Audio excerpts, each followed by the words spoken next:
and the Empyrean Trail server, which is where I met Dark Master and Mork and Tree Man. Um, so yeah, this is a great opportunity to talk about a topic which may or may not be known by the audience members. I've been told that there is a lot of interest in Vedic philosophy within the politics channel, as well as interest in Hegel. Of course, the Empyrean Trail channel is dedicated to Hegel.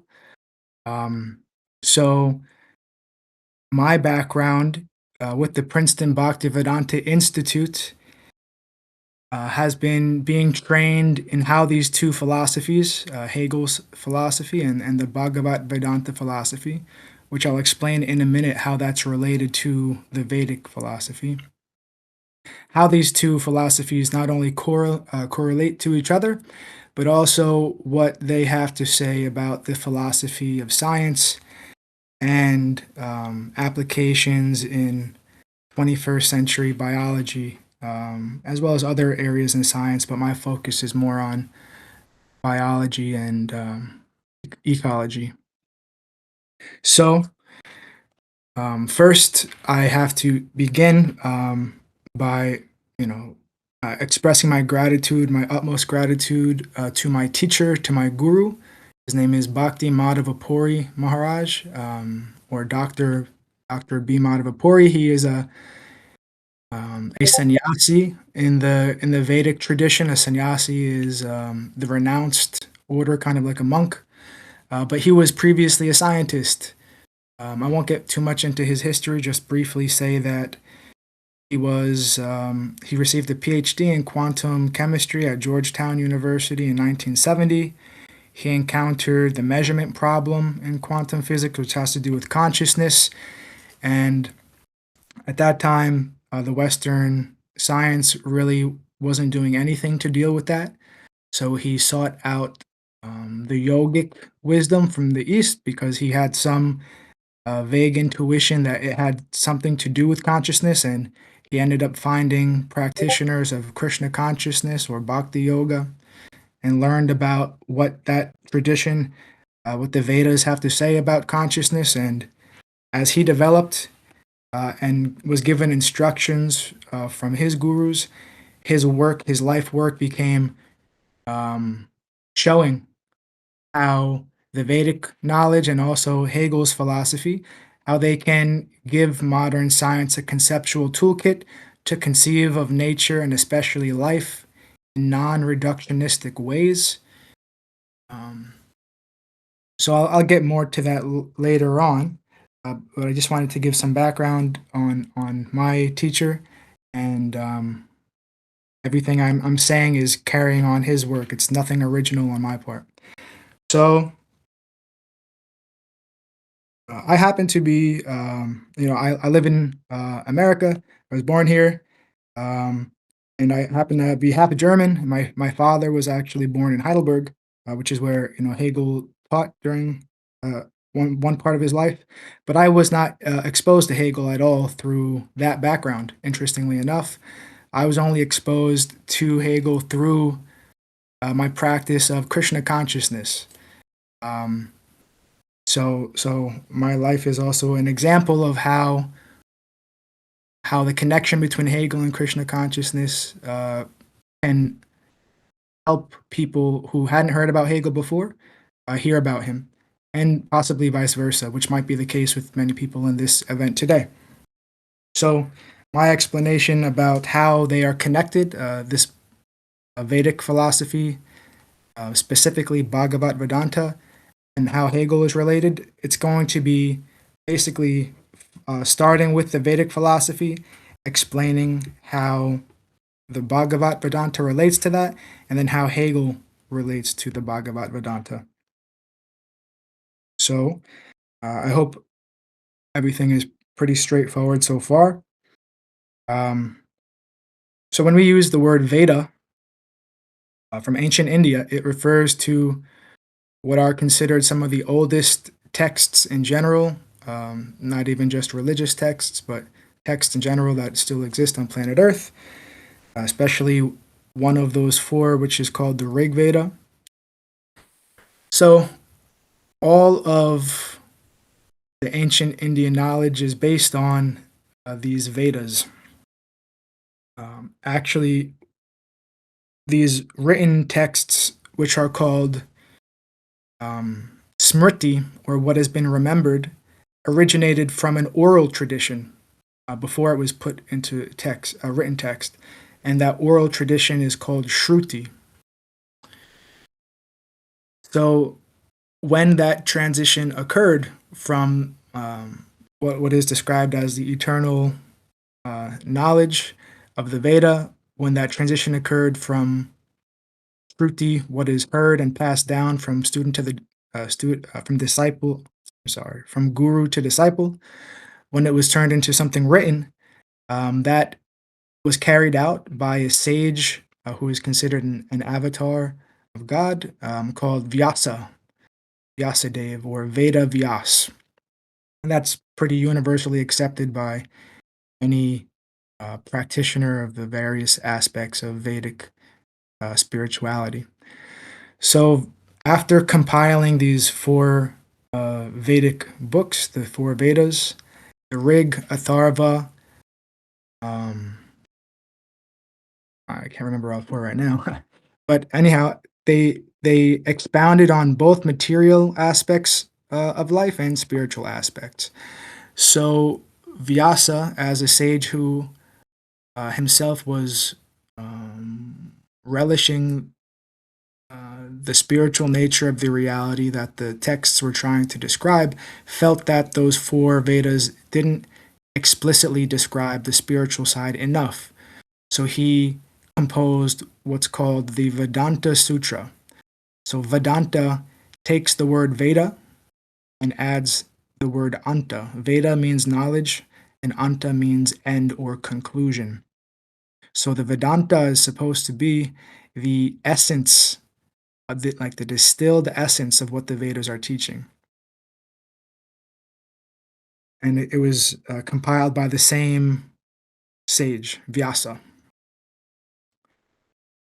Also included in that Vedic wisdom, before we get to the distilled essence, you have, like the traditional yoga texts, like the Ashtanga yoga, which became very popular in the West, with the breathing exercises and the poses and the meditation. You have forms, other bodies of knowledge within that Veda, but the Vedanta represents the developed maturity and the distilled spiritual essence.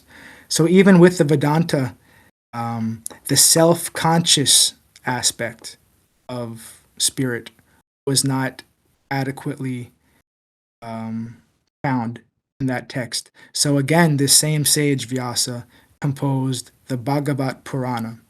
So when I say the word Bhagavat Vedanta, it's indicating that it's the conclusion of Veda. It's a Vedanta, and even to identify this system of knowledge within the various other commentaries that have come up from Vedanta. This Bhagavat is coming from the original author of the Vedanta Sutra, whereas the other interpretations are coming from very wise people, no doubt, but who are not the author of the Vedanta Sutra. So that gives some credence to why we should pay attention to the Bhagavat Purana. So this Bhagavat Purana is described as the ripened fruit of the tree of Vedic knowledge. As I said, it's the distilled essence of the Vedic wisdom concerning the self-conscious personhood of the Absolute, where the Absolute is described as the Absolute Whole, or the Purnam Tattva. Purnam means whole, and Tattva means truth. So this is significant when we get to Hegel as well. This description of the Absolute as the whole is very significant. So now I'm going to describe how this Bhagavat Purana, the Bhagavat Vedanta, connects to a dialectical vision of spirit. In the Sanskrit language, the ancient Indian language, The dialectical aspect, nature of the absolute is called achintya beta abeda. So, um, this Bhagavat Purana focuses on the details of the Lila, Guna, and Rupa, or the activities, qualities, and forms of the Absolute, which culminate in descriptions of Krishna as the Supreme Godhead in terms of a degree of love which is expressed through activities. So the basis of descriptions of Krishna is the kinds of love or the rasas that surround that personal relationships between the infinite spirit and finite spirits. So I won't get too much into that, but this development is relevant to how Hegel connects. So that's why I'm describing it. The form of Krishna, who is known as Krishna Chaitanya, who appeared in West Bengal in the 13th century, and his prime followers, who are called the six Goswamis, they explicitly emphasize this dialectical essence of the Bhagavat. Again, this is called Achintya Beda Abeda Tattva. And this line of teaching is called Gaudiya Vaishnavism, or in the Western world, it became known as the Hare Krishna movement, but more properly, it's called Gaudiya Vaishnavism. So, the modern Gaudiya Vaishnava Acharya, or spiritual master, whose name is Bhakti Rakshak Sridhar Swami, he was born in 1895 and he left this world in 1988. He is the one who saw the connection between Hegel and the Gaudiya Vaishnava teachings of the Bhagavat. And he's the guru of my guru. And so when my guru lived with Sridhar Swami, Bhakti Rakshak Sridhar Swami, my guru lived with him in the 1980s, and he received personal instruction and teachings from him about how Hegel corresponds to the teachings. And my guru took that development forward to apply it to the philosophy of science and specifically 21st century biology as time went on. So that's basically the kind of historical and conceptual background of how we got to this connection. Now I'm going to explain a little bit more about what aspects of these two philosophies actually correspond to each other. Um, so Hegel gives us Eh, a Excuse me, I'm so sorry to interrupt. There's just like a very minor technical issue. okay, So we're gonna have to end the stage really quickly, and then we're gonna restart it like right this second. Just give us, if everyone can be patient with us, I'm so sorry. sure. Uh, 1 second. So everything's gonna restart. Everybody might get kicked out, but it's gonna be in the same place. So 1 moment.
You can continue. So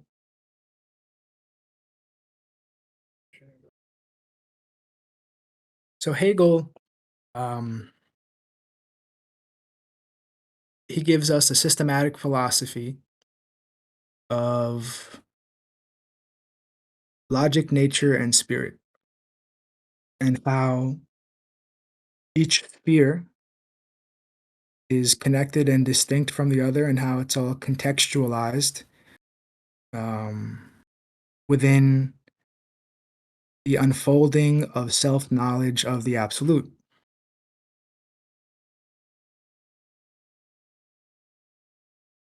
Hegel tells us that, and he doesn't tell us in a contingent way like I am doing right now. He gives a systematic development, but I'm not going to be presenting that so much right now. I'm kind of just pulling things that are relevant for this discussion. Hegel tells us that the Absolute is by itself and for itself, that it is essentially supremely independent by itself, and that it is for itself, for its own purposes. Being for itself is also connected to being subject as well as substance. It's not just matter, but it's also mind. This is a simplification, but it gets the point across that Hegel was describing a reality which is not just material, that it was a subject, it was conscious. The whole development of his phenomenology of spirit was originally called the science of the development of consciousness. I believe that was one of the working titles before they decided on phenomenology of spirit. So all of these descriptions of the Absolute, where the Absolute itself is considered, like we said, subject. In his logic, he describes the personhood of God, of the Absolute, and books have been written about this. So this is very important for connecting us with the Bhagavat. Bhagavat itself means Bhagavan. Bhagavan means the personality of God, the personhood of God. So this is an essential preliminary thing to recognize about these two bodies of knowledge, that what they're dealing with in the ultimate context is a self-conscious absolute reality. So in the development of this self-conscious absolute's own self-knowledge, Hegel describes it goes through a period of externality, being external to itself, and this is what he calls nature. This is a very unique description of nature that we don't find in other places, really. How nature is the externality of spirit. This is also given in the Bhagavat. It's called Bahiranga Shakti, the external energy of Krishna. So this is a really important detail for how these two philosophies give us some insight into how our natural science can become more oriented towards a paradigm of including consciousness and life as not reducible to matter. Our very notion of a material world is based on externality. We consider ourselves a third-party observer of a material, of a world of matter, and then try to describe ourselves in terms of this apparently external substance. We don't, I'm speaking in general terms here, of course it doesn't apply to all scientists, some are more advanced than others, but generally, scientists don't consider how their consciousness or their biases inform their so-called empirical conclusions. So they are locked into this externality without realizing it. So this is very important for so recognizing this dynamic is very important for progress, and that's one of the main areas that we focus on. Another important aspect is on this within the sphere of spirit. Hegel used this very interesting phrase, "die to live."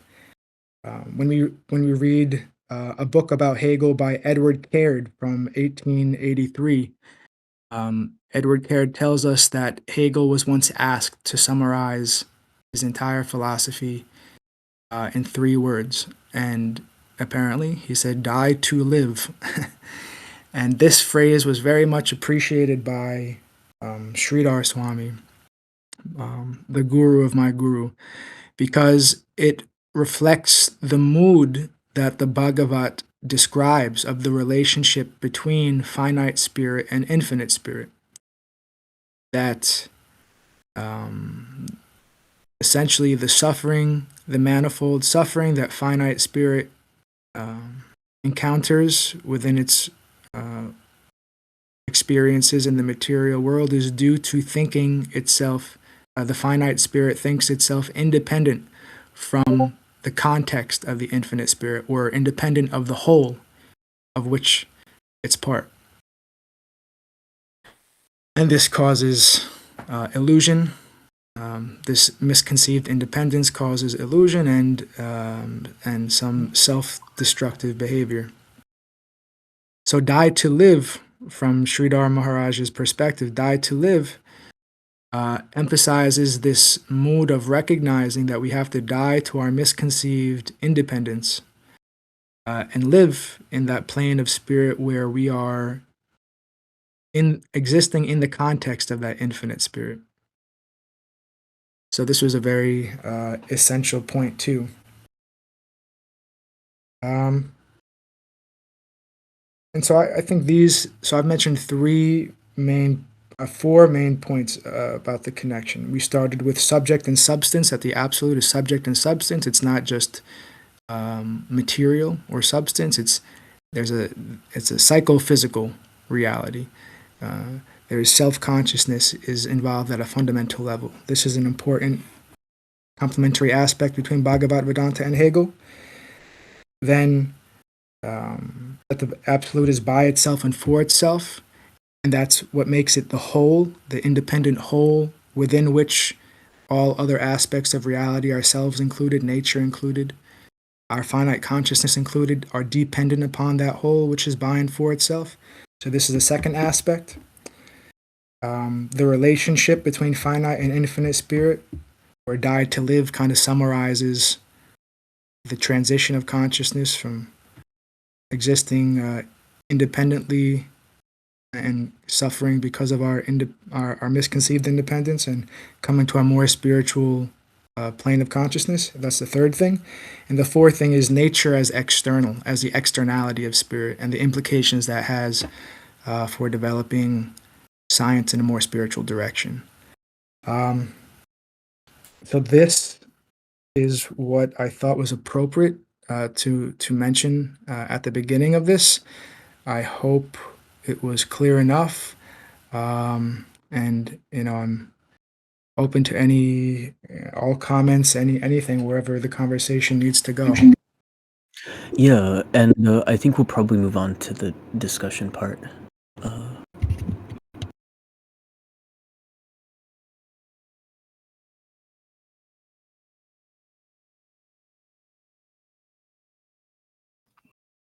Well, do you want to do like audience questions? I can't.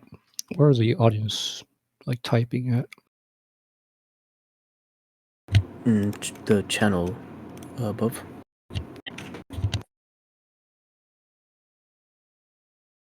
Okay, because on the channel here, like the chat for it doesn't show anything. There are already a few people requesting to come up and ask a question.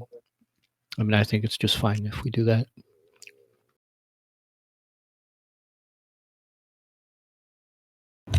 All right, if that is what you guys want to do. Okay. I see what the thing is. Somebody asked, how does Buddhism and quantum mechanics intersect? Well, you're not a Buddhist, but you have any thoughts on like how the Krishna stuff connects to quantum mechanics, like the Vedantic philosophy aspect? Yeah. So, right, the big shift in quantum mechanics was that consciousness became a part of the discussion, right? That famous double slit experiment kind of is the poster child for this development, where you shoot an electron through a slit while an observer is present and has their attention on the electron being shot, and it manifests as a particle. Like basically, they have a sheet of some kind of paper that leaves a mark when the electron hits it, which is behind the slit. And when the observer has their attention focused, it's a particle. It's a single dot left behind. But when there is no observer present, the electron manifests differently. It's like a splatter formation, which indicates a wave. So again, this is probably an oversimplification, but it gets the point across that the consciousness of the observer, the attention, plays a role in the manifestation of the electron, whether it's a particle or a wave. So interestingly, in the Vedic tradition, mm, if anyone has time, whoever's asking this question, to read about the creation narrative, it's very different from what we're used to. Basically, used to in the Western world. Basically, it describes various expansions of Krishna that play a role in the creation of the material world. One of those expansions is called Mahavishnu, who has to look at the uh, unmanifest material nature, which is called pradhan. He has to cast his glance or his consciousness, his attention upon the unmanifest pradhan for it to activate and unfold as an actualized material creation. So this is an interesting connection where you can ask the question from the quantum mechanics perspective, okay, you need consciousness to collapse the wave function on this atomic level. So what about on the universal level? What consciousness is collapsing the wave function, the universal wave function that allows the material universe to actualize as a so-called particle rather than remaining in a state of infinite possibility or wave? So that is probably the most relevant connection I can speak about right now. This was an observation of my guru, Bhakti Madhava Puri Maharaj.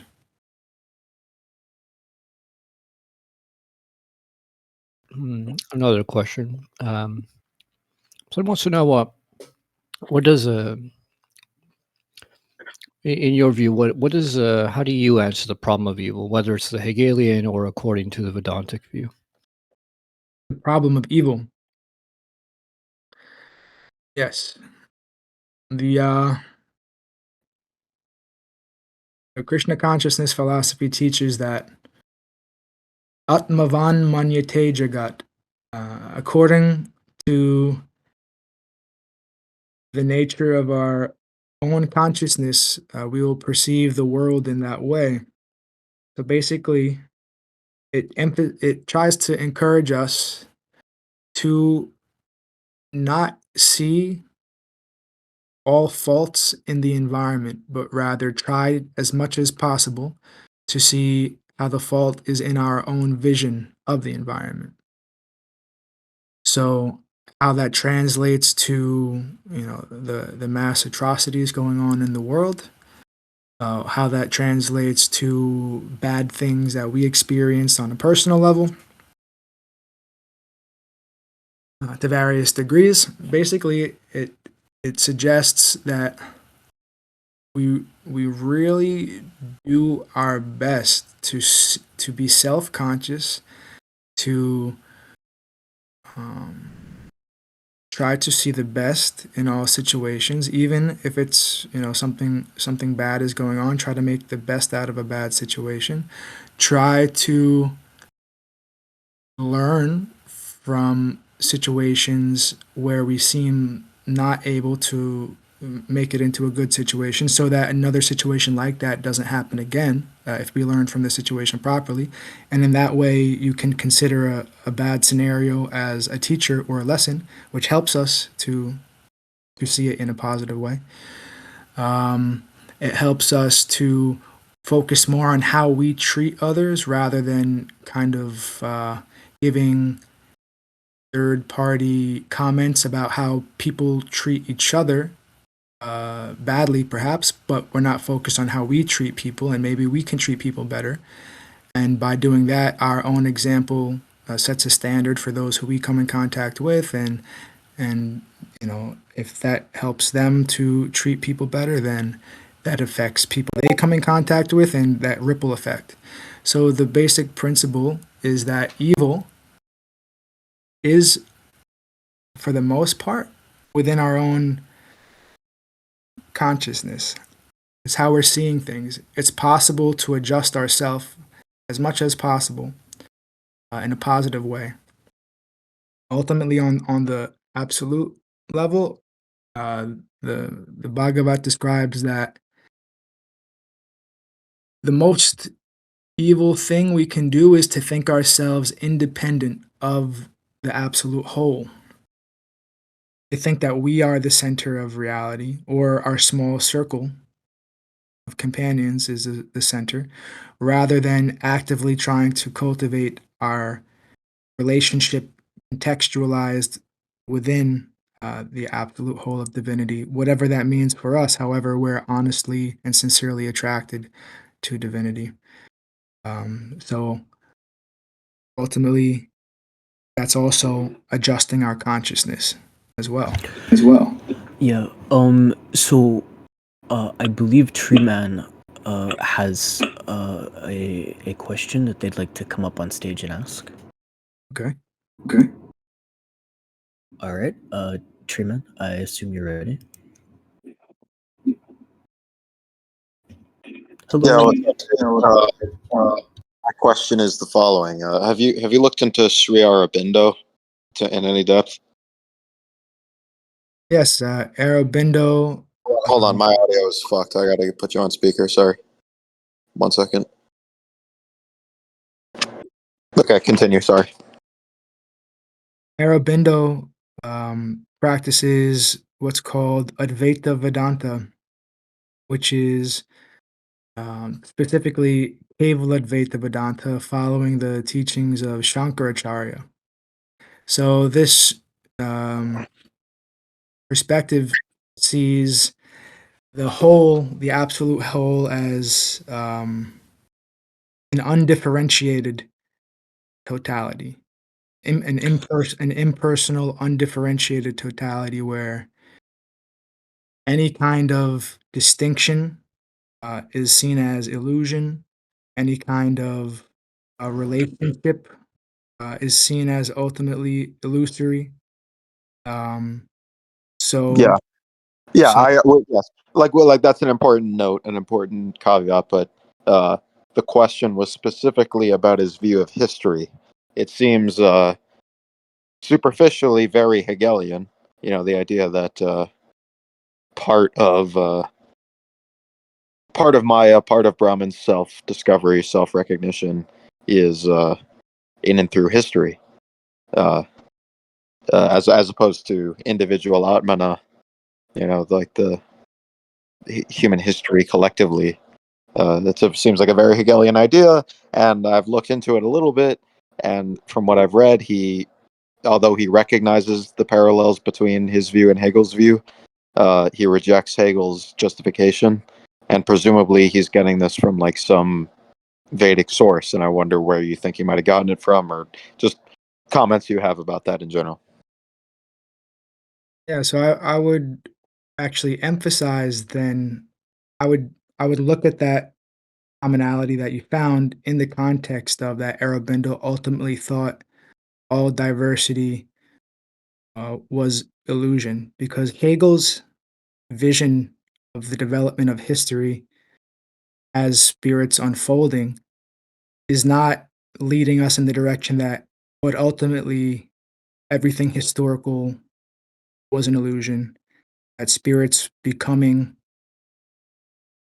through diverse manifestation is an illusion.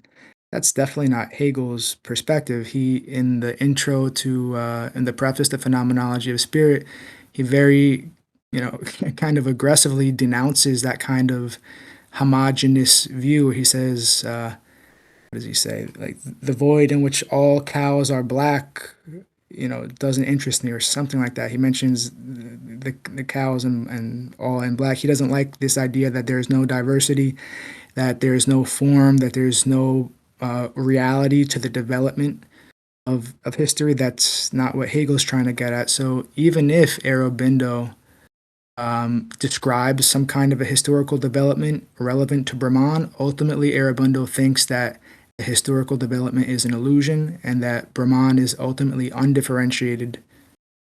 That's an important aspect to consider. Yeah, I just like more pointedly, do you know if you were to guess, just because I have a guy here and you that like is familiar with these texts and has actually read them, like, do you know where he might have gotten that from?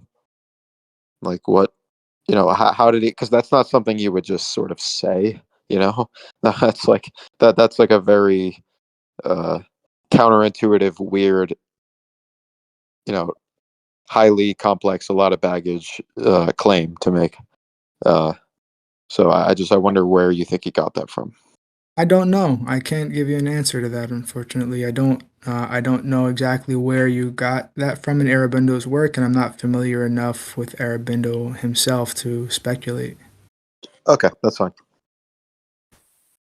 I have a little bit of a Hegelian nerd question. Are you aware of if the whole if there's an issue with translating Aufhebung into Hindi or Sanskrit? Is there a term that fits the meaning of that word?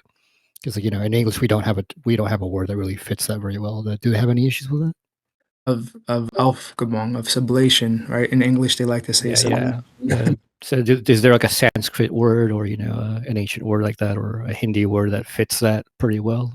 Are you aware? Um,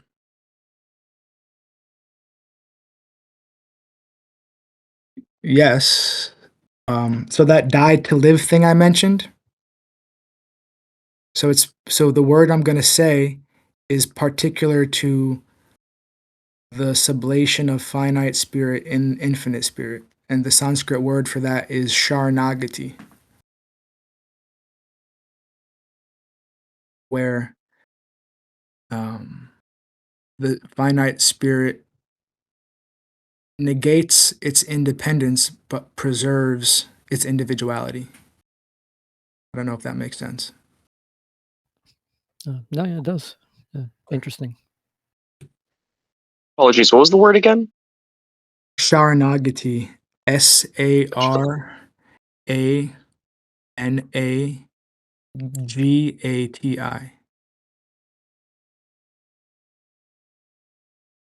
It's Thank you. translated in English. It's translated in English as surrender, but it means to negate independence and preserve individuality for the sake of relationship.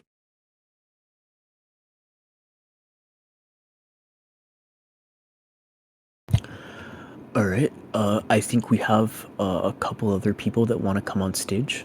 So I'm going to get the next person that's been waiting a while.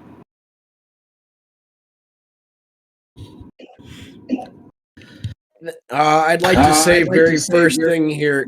Oh, I have a little bit of a side tone. Okay, never mind. It's going away. I'd like to say very first thing here. Thank you for allowing me to speak. I'm very grateful to be able to ask my questions here, and I really do have 3 independent questions that I'd like to ask. If I could ask all 3, but I'd like to keep it very quick here. So, just first, as more of a throwaway question than anything, and credit to Philomena Kunk, but I thought that this was an interesting question. Quote, are thoughts made of atoms? Atoms are thoughts, not the other way around. Okay, well, I suppose that's something that I'm going to have to stew on to really dissolve the exact meaning out of that. I mean, I don't suppose you'd like to elaborate on that anymore, but I mean, that's. I'd be happy to. If there's time, I'd be happy to. I think we do have. I think we do have time, but I can't speak for the host. I was going for dramatic effect with the drop like that. Dark Master, is there time to elaborate a little bit on that? Yeah. This is more a discussion event, but we can definitely have time to answer that question. Yeah. So your question was, are thoughts made of atoms?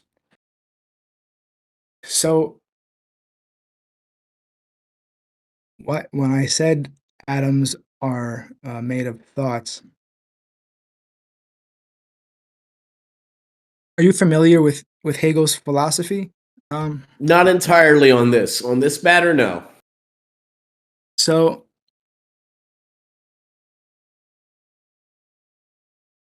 any observation of nature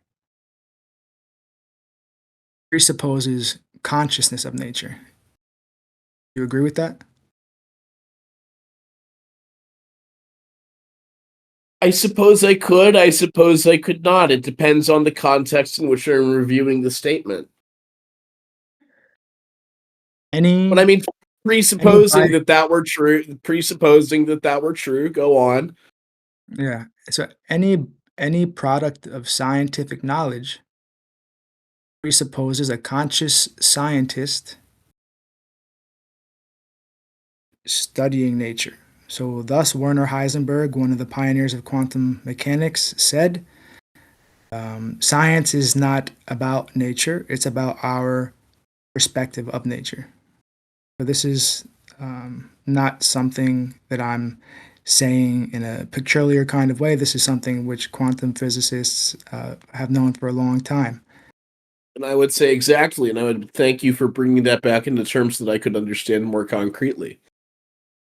So in this way, continuing.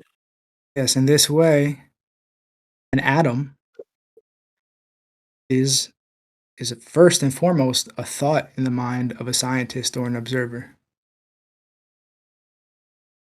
So in order to now dive deeper into the object that the subject is observing, which again, we can't make the mistake that science has made for the last 200 years and forget that this object is being observed within that context of consciousness.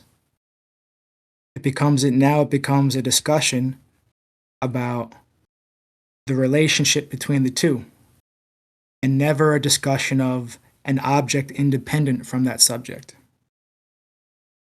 Well, I mean, thank you for that answer. And I mean, I guess that is a great argument of why thoughts are atomic, but I mean, I would dispute it being an argument of why thoughts are atoms, but that's going to be some great philosophical candy for me to mull over for the next 2 months or so. But moving on to my second question, because again, I'd like to keep things brief here. I, as sort of a home philosopher, conceptualize Nietzsche. When Nietzsche was talking about God, I conceptualized him talking mainly about God as meaning. When he says that we killed God, I think that that's sort of a metaphor for us killing meaning in the human life. But I mean, I'd like to ask, quote, what dialectic could be more revealing than theosis, becoming God, versus theocide, killing God, i.e. Nietzsche? Keeping in mind this conceptualization of God as meaning. So I think it's important to consider what Hegel taught us about the three aspects of every concept, right? Universal, particular, and singular. So when we have a universal like fruit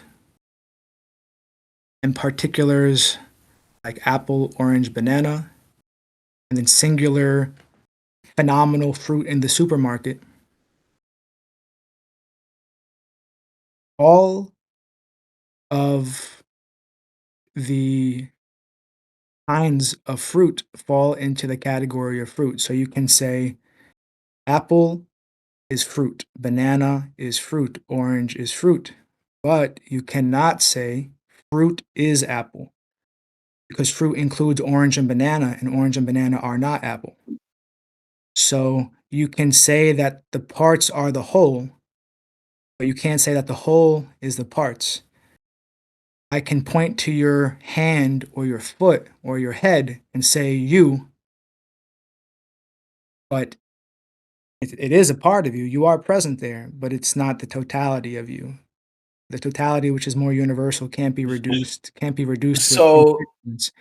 So this is relevant. This is a relevant framework for when you said whether is God dead or can we become God, right? That was basically your question. yeah, and I'm framing this off of the concept of God as meaning, as I personally understand it. So and I'm not even necessarily disagreeing with you here, but you're going a bit more universal. You're posing the question.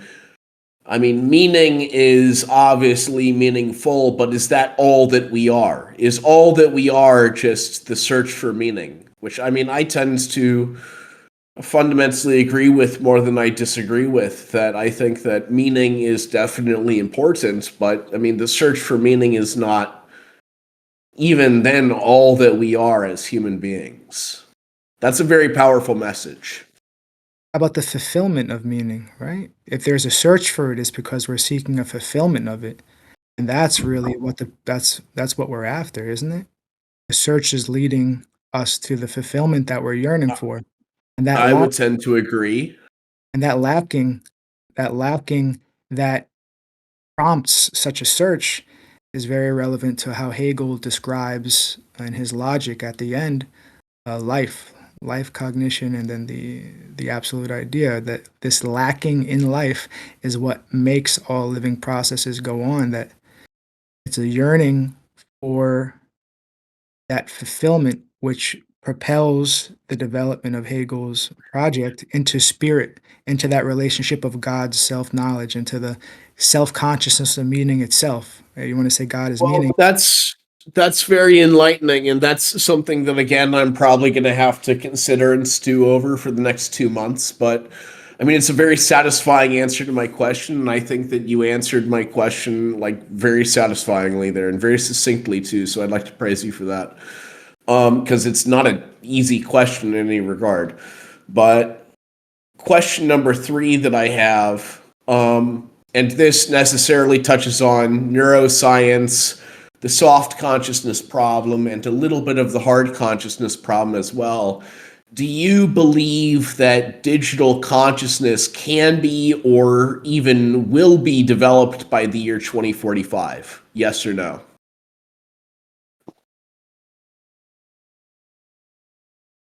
By digital consciousness, you mean A digital mind that can think as a human being thinks. Nope. Yeah, I don't think that mind is created in that way. So my answer would be no to any kind of time scale. Understandable. Well, that just about wraps up the questions that I want to ask you. I want to thank you for taking the time to come out and answer our questions. I mean, especially to the degree that you've answered mine, I'm very satisfied with the answers that I got to my questions. So thank you for coming out and answering those. And I cede my time. So thank you to the room hosts as well. Thank you for your question. Yes, thank you, thank you.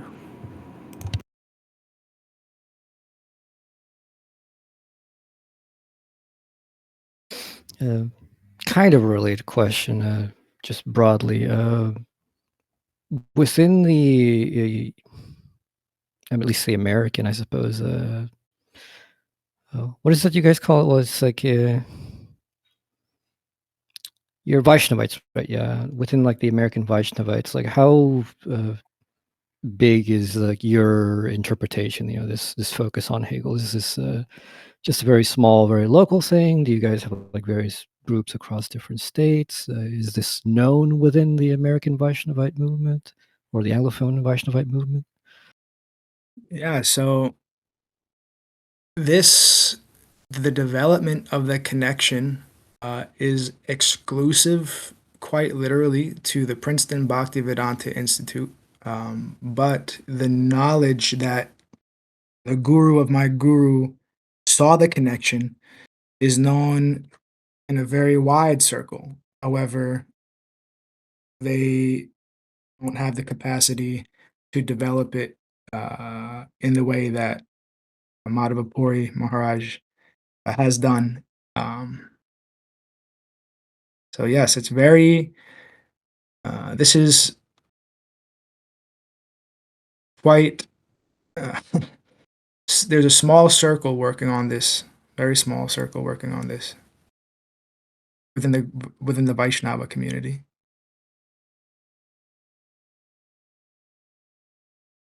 So we wrote that. Understandable.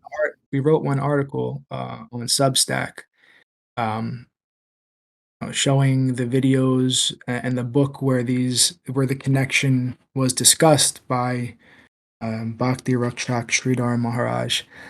And like I said, those books are widely circulated and the videos are widely watched. So it's just kind of accepted at face value by by people, by the devotees, practitioners who read and watch that content. But the depth of it was only taken forward by my guru.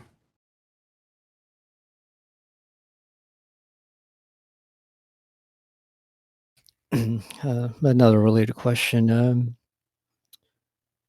Do you maintain this interpretation to merely be something that you apply just strictly to like the metaphysics of your theology? Or do you make this a lot more broad, a bit more, like, do you have like any focuses on like the interpretations of, say, the Puranas, the myths, maybe, I don't know about like certain famous artworks from, the Indian tradition or whatnot. Do you guys do any of that? Or is it just strictly just a philosophical, metaphysical thing? I think there's scope for the broader implications that have not yet been developed, since, like I said, it is such a small group of us working on it. But I think there's scope for that. So the fact that we haven't done it yet doesn't mean that it's not possible. That's my perspective. Basically, it's both. We find that not only does the Vaishnava teaching help us to penetrate into Hegel's teachings, but and vice versa, Hegel's teachings helps us penetrate deeper into the Vaishnava teachings. So that the more artistic expressions of the metaphysics, how it applies to sociological efforts, all of that is yet to be explored. In process, though, in process, we're definitely right now we're working on the ecological implication. That's our focus right now, and we wrote a peer-reviewed paper in MDPI Religions about a theoretical environmental ethic that derives from this last year, and we're working on a paper now of a practical application of that environmental ethic now. So that's where we are in the stage of development with application. Interesting. Are you guys working on like trying to do a Hegelian derivation of like the categories of ecology, or you're like just taking the already established categories that Hegel developed and applying them to ecology? It's it's more loose than that. We're taking so Hegel gives a very nice development of the distinction between mechanical, chemical, biological, and human bodies based on self-other relationality, where mechanical, so The fundamental principle is that the identity of the self is in its other, and the degree to which the self can assimilate its other is the degree to which it's a satisfactory embodiment of self-expression. So in mechanical bodies, we find that so the self of the mechanical body is most simply found on the the surface of the figure. That's what defines a mechanical body. Mechanical means it's externally related to everything. It doesn't have an internal impetus fueling its relationality, which we find in biology, where there is an internal impetus fueling relationality. And even in chemical bodies, right, they're polar, they attract based on the internal nature they attract. So we don't find that in mechanical bodies. It's just an external agency that brings two mechanical bodies together. And based upon the figure of that mechanical body, that's its most essential characteristic. And so then how is the relationship of that figure, how is that dependent on other? Well, we find that the specific determination of the figure is based on its relationship to another. Like a gear, the shape of a gear is determined based on how it interlocks with other gears so it rotates properly. The figure of a pool ball is determined by its relationship to the pool table it has to roll across and the other balls it collides with. So that establishes the relationship between the self and the other. And now to determine the degree of sophistication of the body as a vehicle of self-expression, what happens when the self and the other meet? In mechanical bodies, they just collide. There's no integration. The surfaces hit each other, they come in contact, and that's it. There's no integration, right? When we go to chemical bodies, we find a more sophisticated degree of integration. Right? You have water molecule, two water molecules and an oxygen molecule, and they change from a gas state when they come in contact.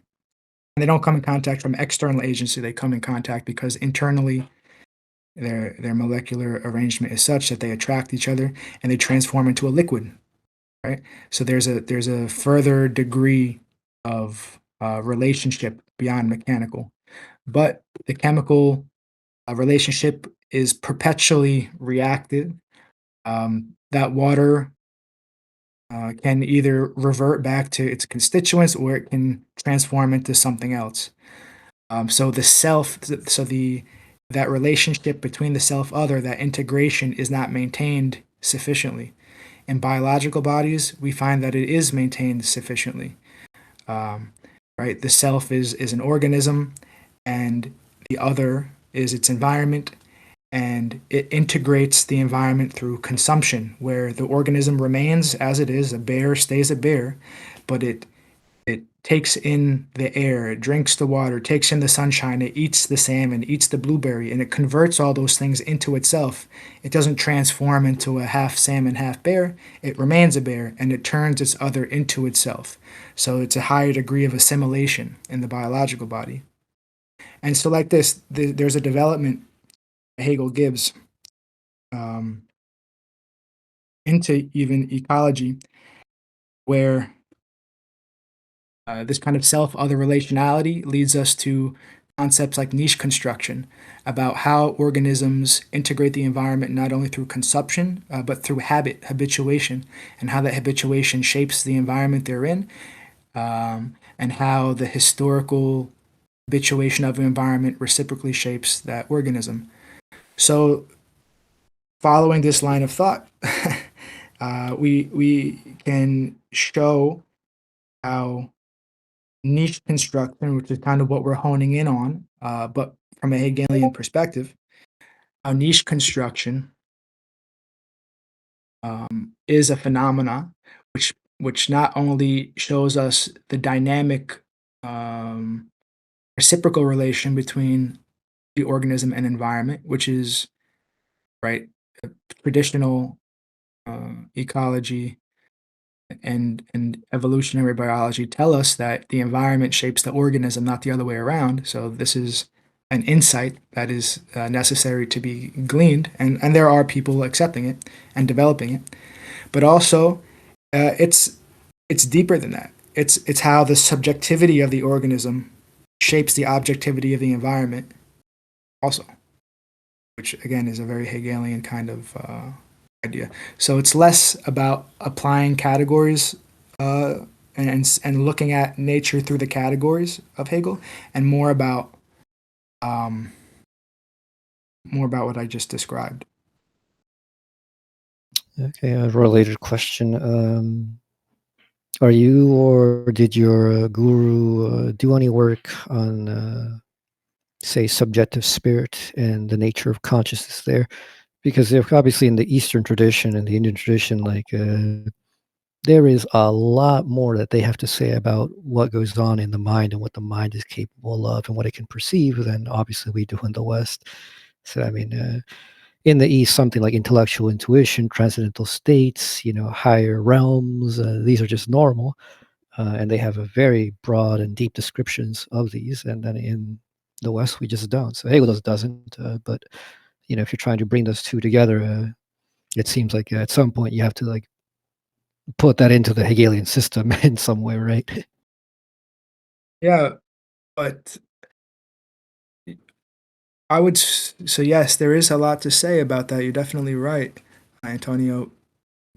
But so the Bhagavat would like to keep the same emphasis as Hegel, actually, that the whole is the context. The self-conscious absolute is the context, and all of these other layers, psychophysical layers, need to remain in that context in a very conscious way. And when it's not kept at the forefront, then planes of consciousness emerge that are basically layers of illusion and different modes of nature, which are called triguna, goodness, passion, and ignorance. Where right, the whole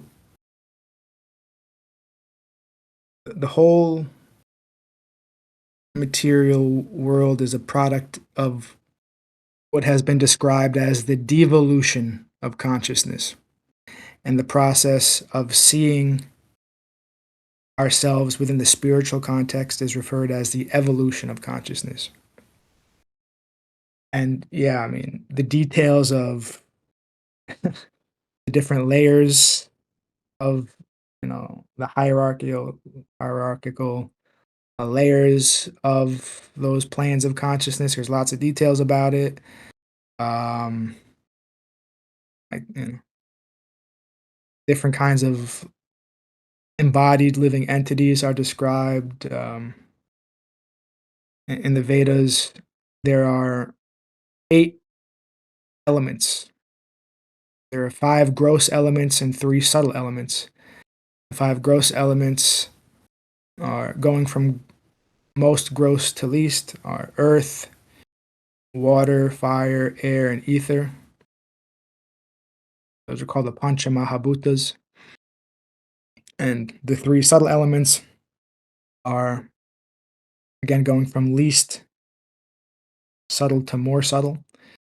Our mind, or manas, an ego, or false ego, ahankar, and buddhi, or intellect. And then the soul is said to be beyond those 8 elements. So when the soul sees itself as independent of the whole, then it identifies with an external environment, which is constituted of those 8 material elements. But when the soul conceives itself in direct relation to that spiritual whole, the 3 qualities of that spiritual reality are described as Sat, Chit, Ananda. Sat is eternality, Chit is full consciousness, and Ananda is spiritual bliss. So the planes of consciousness in the spiritual world are various degrees of intensity of that Sat Chit Ananda, whereas the planes of consciousness in the material world are various degrees of the qualities, the modes of nature, the passion, the goodness, passion, and ignorance, as manifested through those 8 elements. And from that framework, there's descriptions of, like I said, different kinds of living entities, different species of life. It's described that there is 8,400,000 species of life in the material world, which go from entities that are embodied within the gross elements, or some that are embodied just in the subtle elements, so they're more ethereal kind of bodies. But like I said, all those details are there, but the main principle is that the plane of consciousness is an exploitation. It's on a focus of exploitation to various degrees when it's in the material world. And when it's in the spiritual plane, it's centered on dedication to the whole. And there are also some planes that are in between, renunciation, where the suffering that is experienced in the exploitive material environment is rejected. The material activity, the karmic, fruitive, transactional activity is rejected, but the positive spiritual life is not embraced, so they're in this limbo or renunciation. They reject the bad, but they don't embrace the good. So there's lots of descriptions of this. The Bhagavat Purana itself is a good place to find a lot of these kind of descriptions. Typically, our tradition recommends starting with Bhagavad Gita, and then after Bhagavad Gita, reading the Bhagavat Purana. And for those who want to go beyond the Bhagavat Purana, is the text called Chaitanya Charitamrita. So I hope that answers your question, Antonio. It does. It does. All right, let's get to some more questions.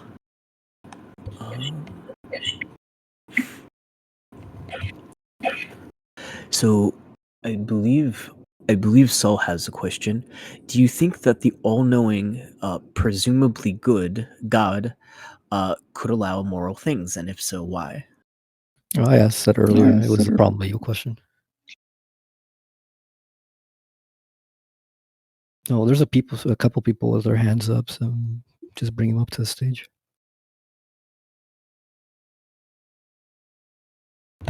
All right.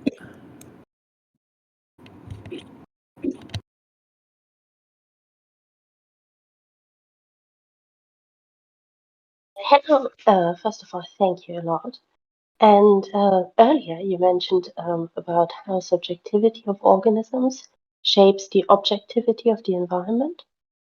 And I'm wondering to what capacity? Is it just the external interaction with the environment? Is it thoughts? Is it mind? Is it something I don't have words for, but you may have? Thanks for that question.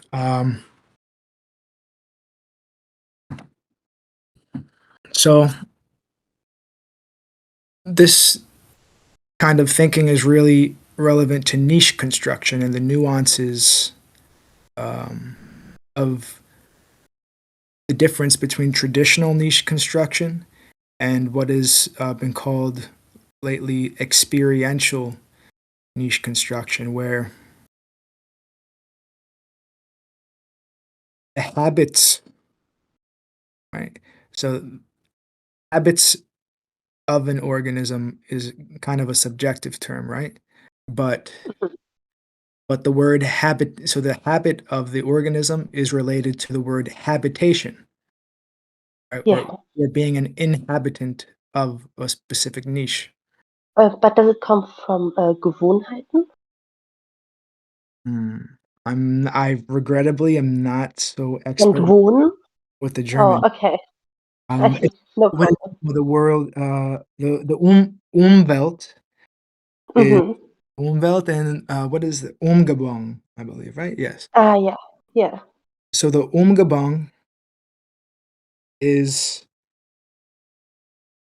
yes. The Umgebung is so this is really the nuance is the Umgebung is the potential for particular kinds of Umwelt. Hmm.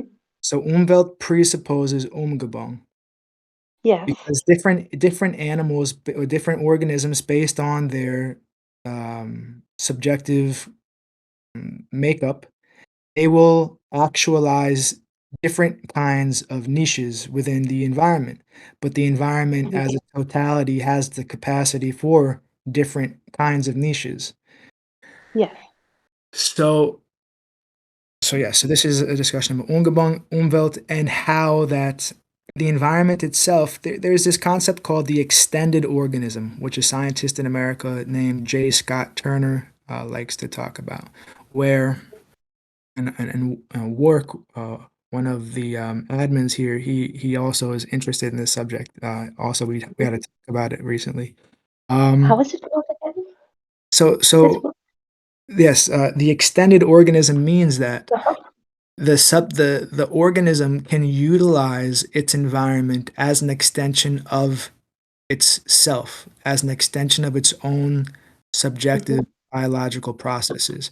So the one of the main examples to discuss, and this is niche construction. Niche construction is the process of the organism uh, inhabiting its niche and transforming it based on its habits to become an extension of its own subjective activity. So J. Scott Turner focuses on termites in South Africa. These Mhm. termites live very far beneath the ground, but they create massive, like 10-foot tall mounds of dirt above the ground to act as above ground lungs. Uh-huh.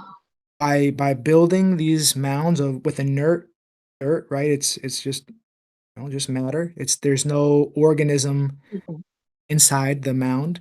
Yeah. Nonetheless, it's actively constructed by the termites and it functions as a lung to get air into the deep tunnels that they have underground. So in this way, they extend their subjectivity into the environment and use it as an extension of themselves. Uh-huh. So That's a beautiful example.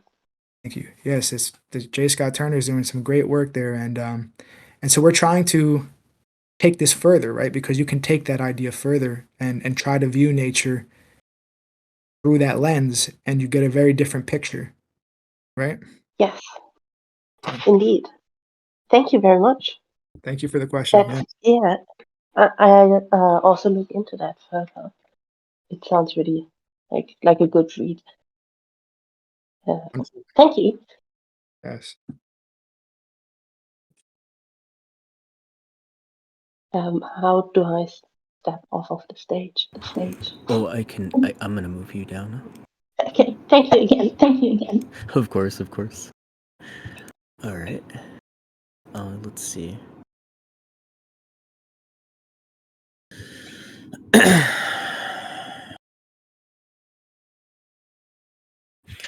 All right. I have an honest question from somebody who doesn't care about philosophy. Why do most pop modern philosophers seem to always say something along the lines of nothing really matters anyway? It seems really reductive and disingenuous after a while. And this question comes from Stoner Cough. Why do some contemporary philosophers conclude that nothing matters? Yeah, I think this person's asking about pop philosophy, like why like phrases like that are common. I think it's a weird mood of detachment, which ends up being self-destructive. Um, you know, don't have much to say about it, because if that's the conclusion somebody came to, then it doesn't inspire me to give their thought much much evaluation. If they think that their own life and inquiring about the purpose of their life or their identity, their relation with others is Yeah, ultimately yeah. It's kind of like they're living a contradiction. They're like, well, nothing matters, but apparently it matters enough to tell other people that nothing matters. but it also makes me a little sad though, because I can't also it's not correct to like be cold to something like that. I mean, I would Right. want, I'd want to know what made that person start asking questions in the first place, and what experience, for better or worse, that made them come to that conclusion.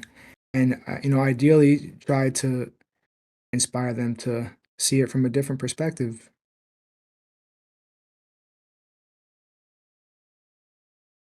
Sometimes Yeah. sometimes coming to that kind of conclusion can be like a cry for help, actually. It's not just you know, Right. Right. Yeah. When somebody's being self-destructive in that way to their intellect, yeah. and other parts of themselves. All right. So we have somebody that's been waiting to ask a question. um Epsilon says, I understand the die to live concept. What I'm curious about is, how do we move in the right direction spiritually? I guess you said we move towards good and doing the right thing. What I'm not understanding is, let's say someone has trauma or reason to not do this, and protect themselves from their idea of some evil. I think is what Absalon asks. Hmm. So They're basically, I think, asking if somebody like, if they have trauma, yeah, uh, how how to make spiritual progress, how to find a reason to make spiritual progress. One, yeah, what is the method? Two, how to overcome uh, the reactions of trauma to applying that method, whatever it may be. Eh, Something like that. Um, so yeah. I think what they're more getting at is, they want to know, they want to know when there's reason to do evil or keep doing evil, and they have trauma, which is uh part of this, right? How what why would they try to do good, and uh try to overcome this? yeah, so Hegel and Bhagavat, they both teach this. Hegel says explicitly, love is to see oneself in the other. Right. Also, Both systems indeed emphasize this self-realization. sorry, my phone's AI wanted to join the conversation. Sorry. So Hegel teaches that not only love but also freedom, both are to see oneself in the other. When we think about, so die to live, they said that they understood the term die to live. So that understanding die to live means that we acknowledge that we are part of a whole, and that even our relationship to others is contextualized within that whole. Right. Immanuel Kant, he gave three aspects to what constitutes a living whole. That the whole depends on the parts depend on the whole, and the parts depend on each other. They're all interconnected. So, this is extremely relevant to trauma, how we think about past trauma, and how we respond to it in the present in a spiritual way.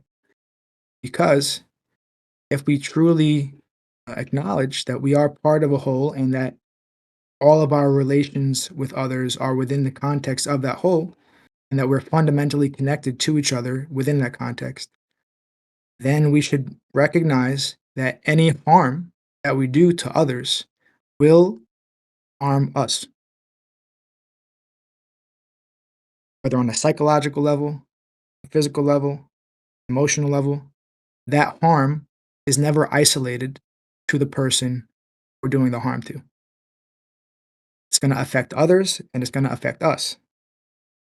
So even if we're acting purely out of self-preservation, we should not act in a harmful way to the environment. It will affect us. It will either condition us, um, it will um, it will it will reinforce it will reinforce so many things. It will reinforce finding fault with the environment rather than trying to uh, find how we can see the environment in a more positive way. It will reinforce our expectations of how reactions towards bad things are to be done. It will cause so many problems. It will never be isolated to the object of the harm. It will always incur much more damage. So if we have that realization of the whole and our place within it, then we should, out of at very least self-preservation, not do any more harm than already has been done. Um, Sorry if that's too vague of an answer, but I hope it's helpful. All right.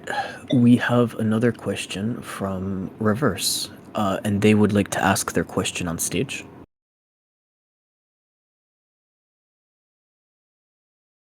Hello. Hello. Hello. Thanks for having me.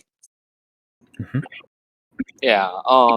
I was just wondering, I'm a Baha'i, and one of the central claims is that God manifested within our founder and our prophet.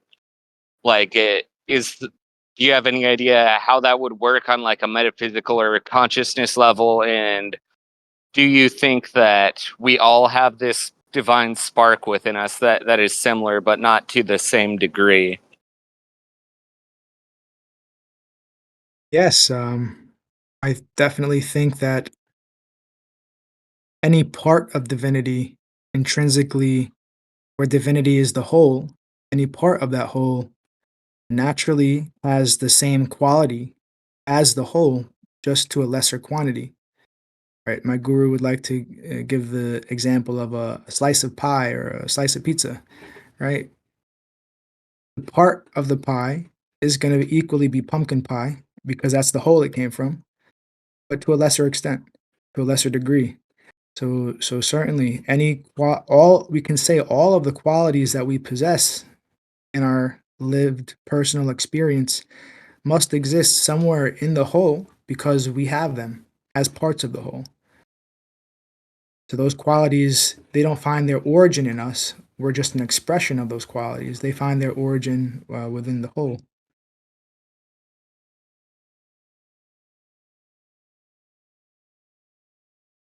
All right. Do you have anything to say about my first question about how, like, God manifesting within a person to such a great degree that, like, their will and God's are one, like, on a metaphysical and consciousness level? Or did you kind of touch on that with what you already said? Yeah, I mean, we can think of it being instrumental, right? The so taking the metaphor of the human body, the activities of a particular organ or even particular cells within that organ,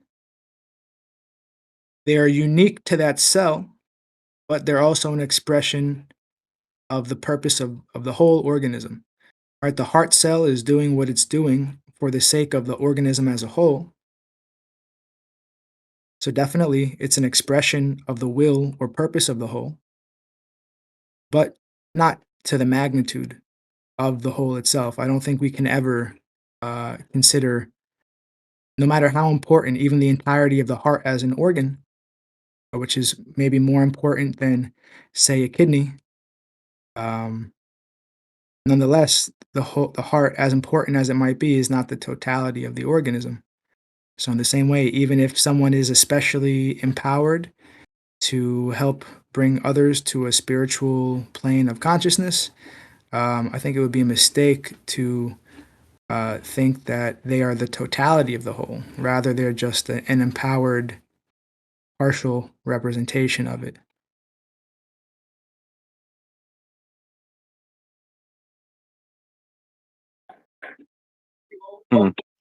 All right. Well, thank you.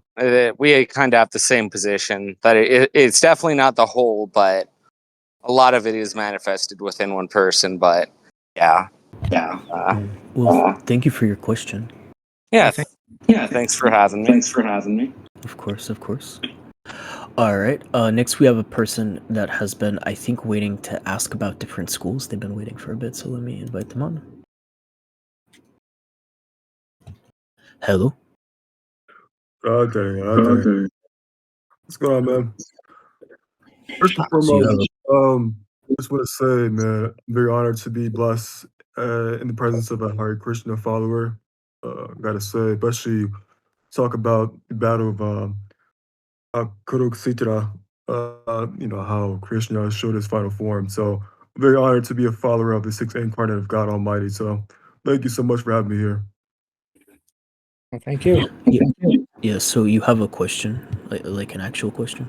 Absolutely, I have a question. What's the echo coming from? Could you mind if you mute your mic for a second? I have to hear my thoughts while expressing the question. Yeah, so I just kind of want to know this verse in particular. It's been on my back of my mind. If you don't mind, I like to personally quote it as the Srimad Bhagavad Gita. It's one of the secondary texts in the eight schools of thought. Sure. All What's right, the cool. All right. It's the number is if you don't mind, I'll say a number aloud. It's Srimad Bhagavad Gita, Canto 8. I believe it's 8, 12, and 33. It's the withdrawal of the cosmic creation story. The Bhagavatam? That's Bhagavatam. Yes.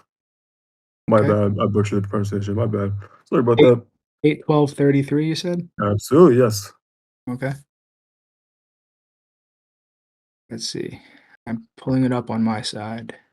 I did 13. Back to 12.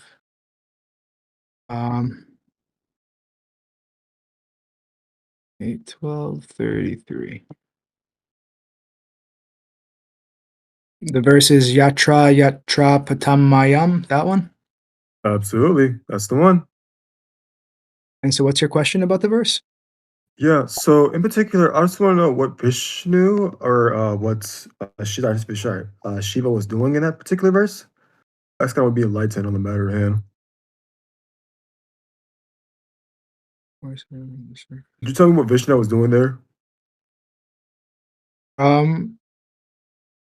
Yeah, so this verse, do you know about the Kumbh Melas? Is it the demons or is that something else altogether? No, they're festivals that go on, like the biggest.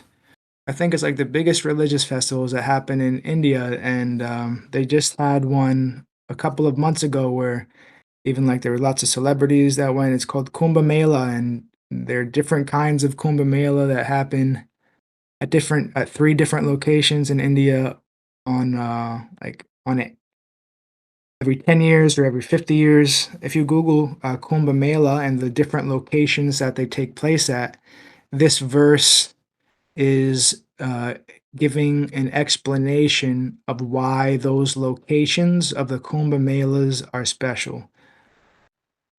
Gotcha. And Each of so the could you each of the location of where Lord Shiva's substance fell is one of the locations of Kumbh Mela. So, so his so could you repeat that one more time? So his substance fell, correct? wherever it touched on Earth, that is one of the locations of the Kumbh Mela festivals. Gotcha. And so I kind of All want right. to ask So you. Is that Hmm. physical or metaphysical that his substance fell? You Like if my substance fell, it's physical, right? So is because this is a cosmic story. So is it metaphysical that his substance fell? This he is a man with men parts, right? Yeah. It's both. I mean, you have to have the proper consciousness to see what's being said. But there's definitely a physical counterpart because these special locations where the Kumbh Mela festival happens, which are, for a very long time, thousands of years, this festival has been held at those locations because they're said to hold some particular potency. So that's a physical thing. But you have to have, the kind of consciousness to see the connection between the two. If you like, you can reach out to me on a private message. Maybe this isn't the best forum to talk about this, but I do appreciate the question, and you're welcome to send me a message if you like. Absolutely. And to follow up, just one more question real quick. It's gonna take like maybe like 1 minute if that. That same verse, I or think we're chapter probably and I section, think we're just probably gonna I think yeah, we're probably gonna move on, but thank you for your question. Work, you had a question. We'll give the final questions to you. Sure. Um, I had like three kind of quick questions, but the first one pertains to detachment. It came up when you were discussing detachment in regards to like when people say nothing matters and how that's like a bad form, we'll say. I'm just curious, how does one, in your view, maintain detachment for spiritual purposes while having to live in like a modern life? If someone doesn't want to go full like into monasticism, if they want to remain somewhat worldly. Yeah, everything. So the practice is called yukta vairagya. So this is kind of like a dialectic principle. Yukta vairagya. Yukta um, comes from the same root word that the word yoga comes from. Yuk means to yoke or connect. So yukta and then vairagya means to renounce. So simultaneously connecting and also renouncing. So the idea is that everything serves a purpose within the context of the whole. That anything in the material life that we live can be utilized in service to the whole when we have the properly oriented consciousness. So the suffering that we experience in the material world isn't so much about the things that surround us in the material world, it's about how we view them. So if our consciousness can be adjusted, we really don't have to give up much of what surrounds us. We just will think about it in a very different way and interact with it in a different way. So, for instance, um, family life. Traditionally, um, I just had this conversation with my dad and mom during the holidays this past week. So I don't know about anybody else here, but when I was young, my dad was really overprotective and didn't want me to walk to school when I was in first and second grade, even though the school was right down the road and other kids my age were doing it. Also, they didn't want me to talk to strangers, that whole thing. So they were scared of not only the dangers in the environment, but also my inability to deal with the environment in an appropriate way because I was very immature. So, keeping that same principle, when traditionally in the Vedic tradition, when a student uh, meets the guru or comes to the guru to learn, they typically leave or isolate themselves from as much of their material surroundings as possible. And the reason behind that is the same reason that, my mom and dad didn't want me to walk to school or to talk to strangers, because on the spiritual perspective, we're too conditioned by uh, this culture, this modern culture, and we're not able to see the environment in a spiritual way. So we need some space from that in order to learn how to deal with it in a way that is spiritually productive. So that isolation, um, in the modern context. So I'm talking from a personal experience here. When I moved in with my guru 7 years ago, I stopped talking to a lot of my friends from college and high school, and many of my family members. I stopped going to family functions, birthdays, holidays, all that kind of stuff, and I became very much just focused on learning. Um, what my guru was teaching. And then as time went on, as I because the reason I was happy to do that, was because I was very unfulfilled by what I experienced in the traditional culture. So I had a reason, sufficient reason to do that. And as I learned, gradually, um, whatever relationships remained, um, I was able to engage with them in a very different way and much more fulfilling way on both sides. So that process of purification was, like manifold, because it also showed me what relationships were superficial, you know,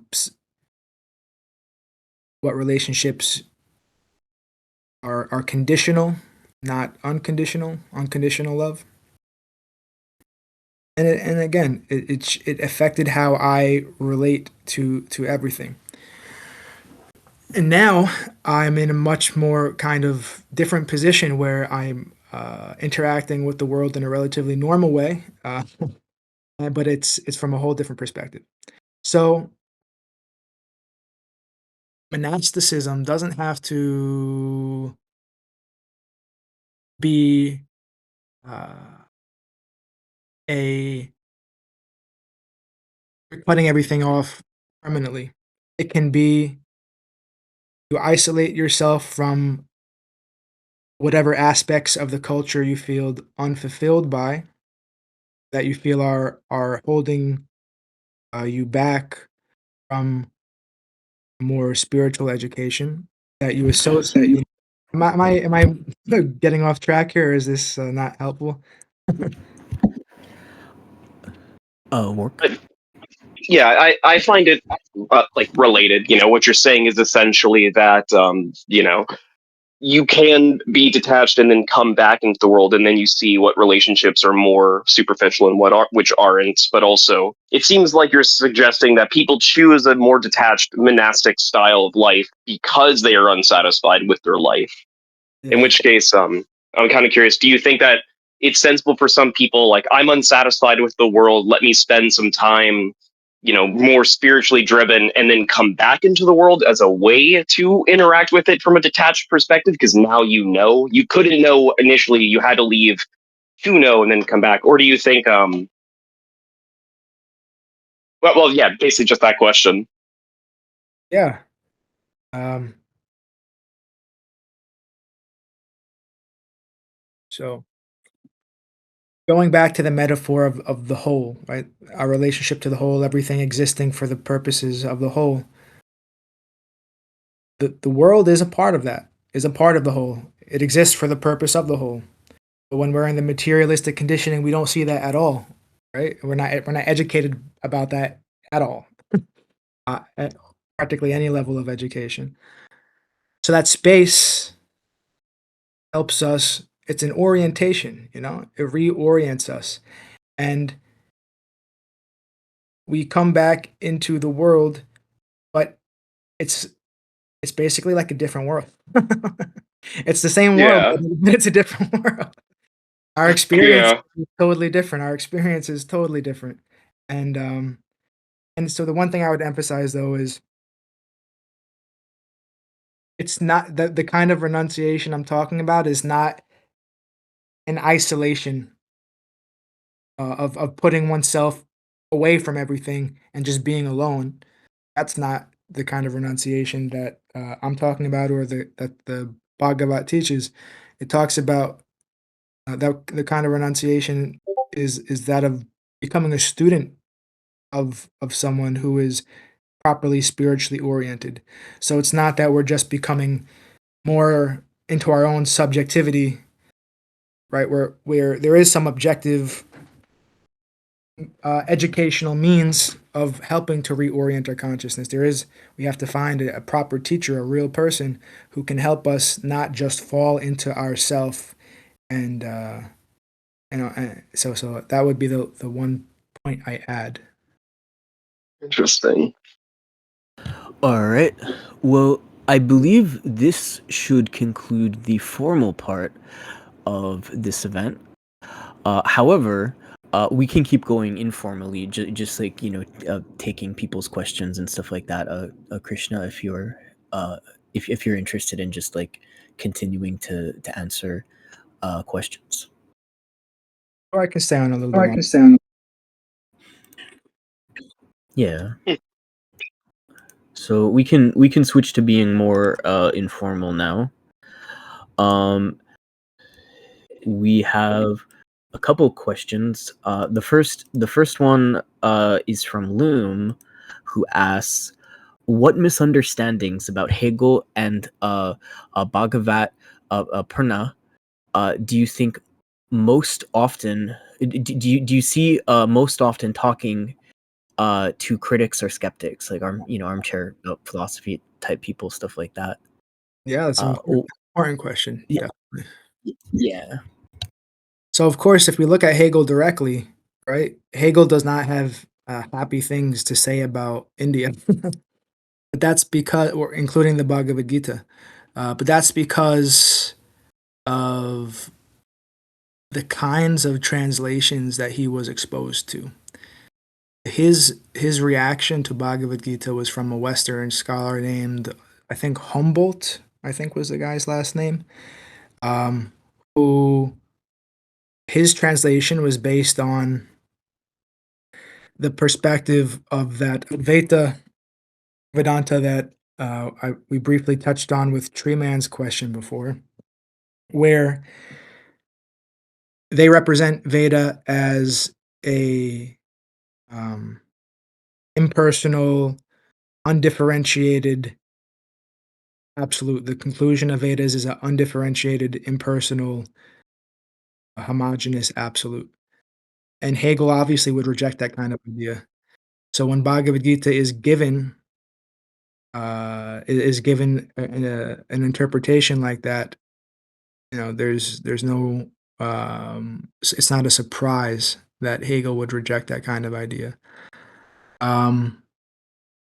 Also, he was reacting more to how the Western world views anything that comes out of India as Hinduism, where the view of Hinduism is like a polytheistic,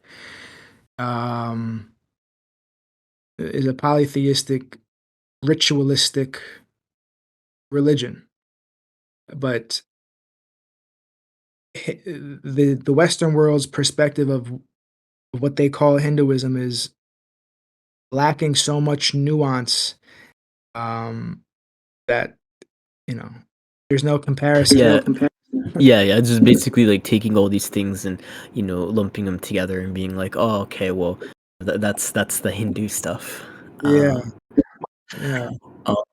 I believe Jen and Nick had a question they wanted to come up on stage to ask. If you raise your hand, Jen and Nick, I can bring you up. All right.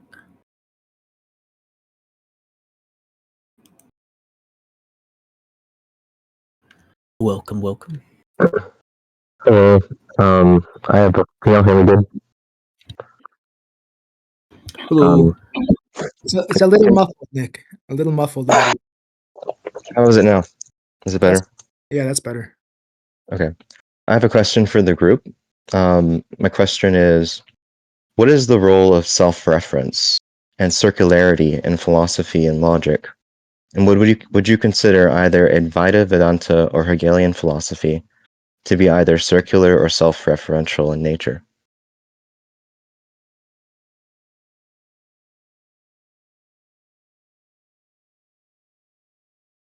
You're looking to kind of prompt a group discussion about this question?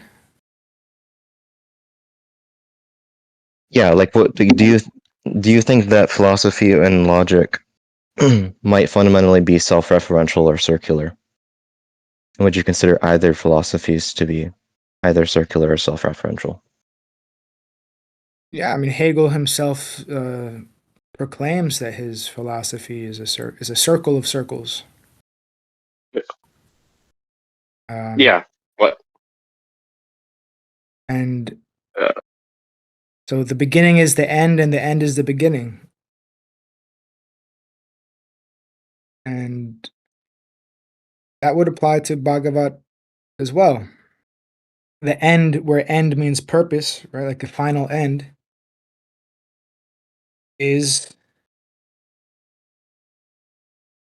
the principle which is the formative principle of the whole system. The final end or purpose that is to be served is the formative principle that inspires the whole development of the system. I would, from my humble opinion, that both both perspectives would fall into that category.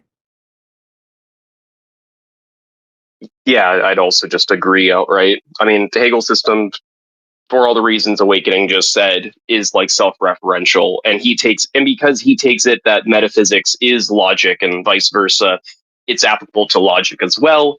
Of course, someone trained in like formal logic or a system that's not similar to his would have issue with like the circularity aspect, though usually those discussions end when you say like, we're not talking about like a vicious circularity, we're talking about what is, virtuous circularity, insofar as it's like, if you are trying to do things presuppositionlessly, it has to ground itself. So for that reason, it only makes sense for it to be self-referential. Yeah. Very cool. And I'm not as versed in like Vedantic thought, but like clearly like things like Advaita Vedanta, as soon as you say like Brahman is Atman in any capacity, you're immediately dealing with self-reference as like foundational to everything. Fascinating. Yeah, thank you very much. I appreciate this. Thanks for the question, Nick. We have a question from Wormish or Wormy. What reason do we have to think the human mind is built to know ultimate reality rather than just like rather than just like enough to function meaningfully? I don't know. Awakening Self. You folks wanna take that question? Well, Yeah, I mean, I have an answer unless Awakening, you want to give yours because it's your event, but I'm happy to go after for the you. most. All right, yeah, my answer would essentially be insofar as the concepts we use to know reality are the same ones that undergird the generation of reality itself. This is, we don't even need to talk Hegel here. That's kind of true for Kant, except Kant takes it there's a noumena. Well, but the question of whether noumena can be known from like limited finite subjects is basically just answerable insofar as the very conceiving of noumena as external to phenomena already entails our knowing of it and its purpose in reference to us. Otherwise, you can't really attribute the predicate of being to it anyway, in which case you're just into solipsism. If that's like too technical, the way I phrased it, I would just say that, like, again, what I said at the beginning, the concepts we use as building blocks to build our map of reality, of the territory, are the same building blocks that the territory uses to generate itself. The same basic logical principles I use to know things are the same logical principles that a living object like a plant uses to generate itself and reproduce. So there's no absolute distinction between the two. Yeah.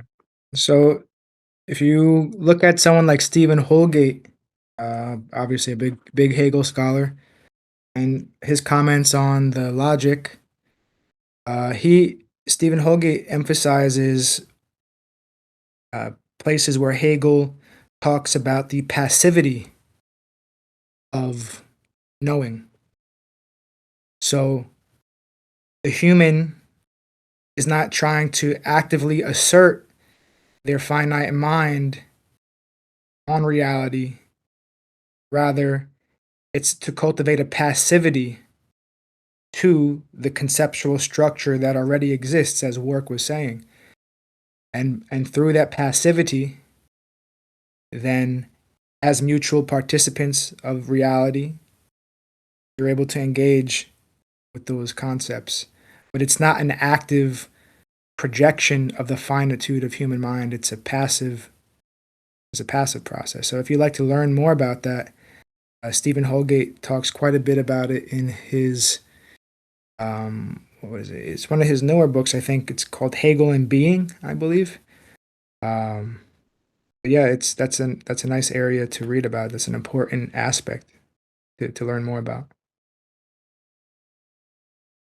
All right, I'm going to ask the next question because it appears Dark Master is having some technical difficulties. But the next question that came up is, how would you start educating a layman who may know no more than Socratic philosophy about Bhagavat Purana? What would be the important things to cover, pedagogy-wise?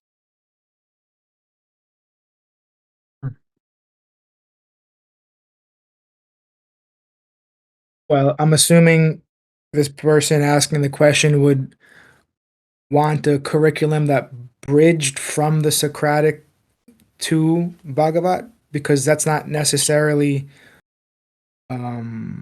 like sometimes people will just start within the tradition that they want to learn about, and after they go through the normal advised means of learning about it, then they would try to connect the two.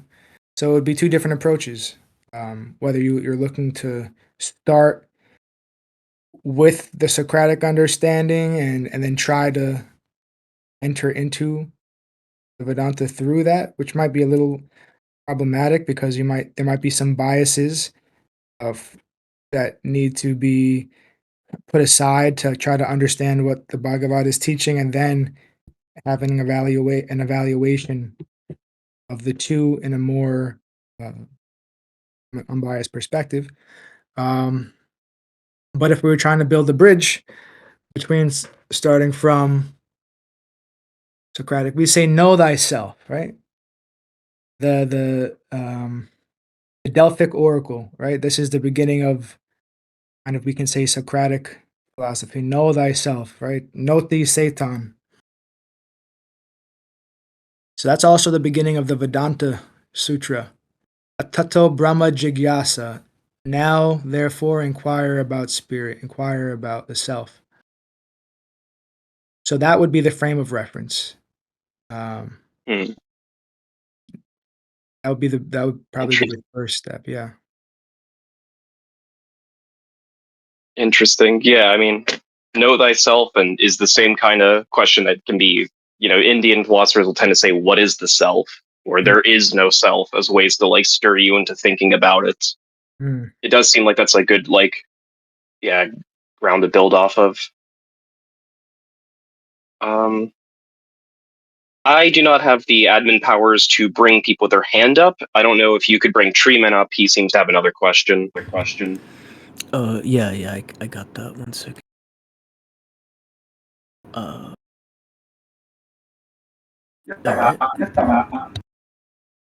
right. Treeman, hello.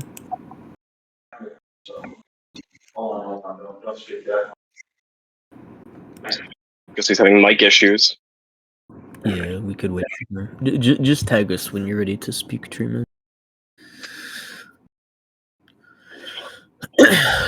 And if somebody else wants to come on stage and ask anything, they're more than welcome. Yeah, I guess while Treeman's having his like issues, I can ask another question that might be a bit short. The Bhagavat Purana, that's a very long text. I think it's like 18,000 pages.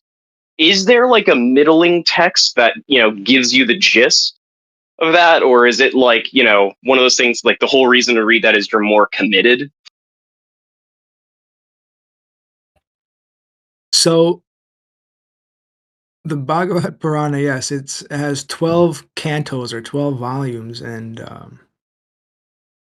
thousands of verses in each one. And it's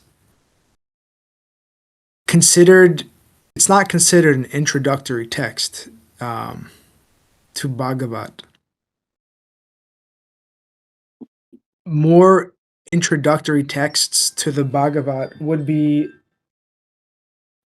the books that were transcribed from the teachers, the living teachers in the tradition, that would talk about certain verses of Bhagavatam, certain verses of Bhagavad Gita, how that relates to the life of a practitioner, how the books of the transcripts of their lectures give more of a well-rounded entrance into that.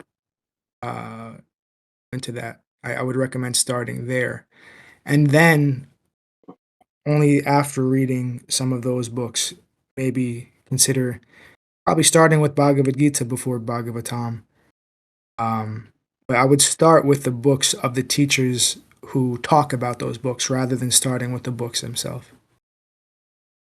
So, like, two examples I would give, two authors I would recommend are A.C. Bhakti Vedanta Swami and Bhakti Rakshak Sridhar. Those are the two gurus of my guru.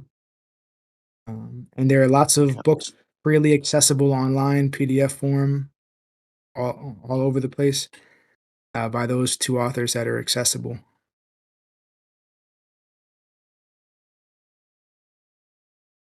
All right. I believe Treeman had a question. Yeah, I'm not sure what that was about, but anyway, awakening self. You you shared when I in person when I was talking to you in person. I brought up to you the idea of one's spiritual life and one's thinking life being intimately related, if not one and the same thing. And you brought up, your guru or your guru's guru, who seemed to know that intuitively in his own way, that he would really meditate on his thoughts, that they were, he recognized the spiritual character of thinking as opposed to consciousness, or rather, not as opposed to consciousness, but more pointedly thinking, like pure cognition. But that aside, I wonder, is that borne out in the Vedas, like the centrality of cognition as opposed to just like consciousness, or on chit? Yes. So that was Bhakti Rakshak Sridhar, the guru of my guru, who appreciated very much. He called it simple living, high thinking. And the purpose of that practice for him was because of the role that our thoughts play in shaping our reality. So rather than endeavoring so much through activity in the world, rather we, in the proper context of not just isolating ourselves, but again associating with other spiritual seekers, and ideally those who are more advanced than us. This way, we can make progress by, in that association, focusing on the cultivation of our high thoughts of our relationship with the whole and the nuances of that, rather than keeping ourselves busy, so busy that we don't have time to cultivate critical, high level spiritual thinking. So I hope that the dichotomy between focusing, keeping busy, even with a spiritual aspiration, just keeping busy in work rather than taking the time to really think about what's going on. I hope that is clear. And of course, even those two things they're not a real dichotomy. They're related because our thoughts will lead to more efficient action, more thoughtful action. So Well, for just as a disclosure, for some of that, I was having technical difficulties and I didn't hear all of it. But what I did hear, was a little bit it's interesting stuff, but it's not. I'm asking like a metaphysical question. The question is, the logic is cognition is the domain of thoughts, specifically thoughts in themselves. And I wonder, I haven't read the Vedas fully or even close to fully. My question is an exegetical one and a metaphysical one, about the role of that the Vedas say that cognition as such has in reality, not its particularizations like conscious, like what's laid out in the phenomenology of spirit. Does that make sense? yeah, well, for Hegel and his logic, cognition is sandwiched between life and the absolute idea. So he's not just talking about an abstract cognition. He's talking about. I mean, Robert Wallace. We had a talk with Robert Wallace, who's a Hegelian scholar, and from his perspective, Hegel's logic is about the domain of the divine. Yes. So, But yeah, so if your question is about the relation of the human activity of thinking to the logic, I would say that we can't no, really. no. I'm not asking a Hegel question. I'm really not asking a Hegel question. I'm characterizing Hegel's position and asking you to tie this into the Vedas. Like, do the Veda like work? Do you understand what I'm asking him? Like, maybe you can ask it in a better way. If I'm being completely honest with you, I'm not quite sure what you're trying to ask either. Okay. So I'm not asking a Hegel question. I myself characterize the logic as the domain of thought in itself. Uh, um, and so this being kind of an interdisciplinary exercise, where we're not an interdisciplinary exercise, but like an east-west connection exercise, I was looking for you to give me something in the Vedas where it says, where it describes the centrality of cognition, pure cognition, uh, in reality, like reality as cognition. I as opposed to Sat Chitananda, like as opposed to consciousness, like chit. I don't know, maybe you could comment on the translation of that word chit, but uh, uh, I hope my question is sufficiently clear now. So, for you, what is the difference between cognition and consciousness? I think that articulating that would be helpful. Yeah, I would say that Hegel's position, and maybe Wark can correct me if I'm wrong, but I would say that Hegel's position is that all of our other mental faculties are just particularizations of this overarching faculty of all faculties, which is pure cognition. Am I wrong about that, Wark? Uh, um, insofar as cognition is taking externality into what is apparently internal, how the living object, as even a logical concept, knows itself, and then reflecting that upon its own self knowing, which is a way of describing the absolute idea, I guess. But honestly, it feels like you're trying to create a dissymmetry, or you perceive a dissymmetry that I personally do not. Well, you would say that all of those other, modes of consciousness are negatively sublated into pure cognition, right? Into absolute knowledge. Sure, but like, when we're talking about like what is called kits as consciousness, in like Sat Chit Ananda, like there are implications of that being, you know, all as all of that as one thing anyway that is experiencing itself, which is Hegel's point in a different way. So if you're just saying like, are the different faculties of mind in like Indian epistemology ultimately like resolvable into one thing? It's like, No, yeah, at least that's what That's the not what I'm Vedanta. asking. No, but that's not what I'm asking. I'm not asking about the Vedantic philosophical systems. I'm asking about the Vedas. Like, do the Vedas say something like the structure of your thinking is identical to the structure, like your cognition is identical to the structure of reality? Do you mean like in a do you mean like a Brahman is Atman way, or no? No, but Brahman is Atman. That's just an identification of this like witness consciousness, this like pure witness, and Brahman. I'm not talking about this perspectival identification or this witness identification. I'm talking about cognition, like not witnessing or perception. I'm talking about the faculty of all faculties. Does this make sense to your work? What I'm asking? If I'm being honest, it feels a bit confused. I'm not sure. I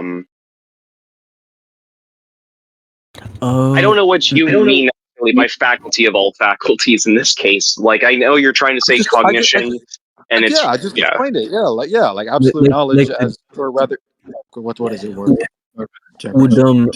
Would you mean something like the determination of all determinations? I don't know if that may help. No, I'm talking about the phenomenology of spirit, revealing that all of these other modes of consciousness are negatively sublated into absolute knowledge. Like the truth of all of these things, that the truth of conscious activity, of mental activity, is pure cognition.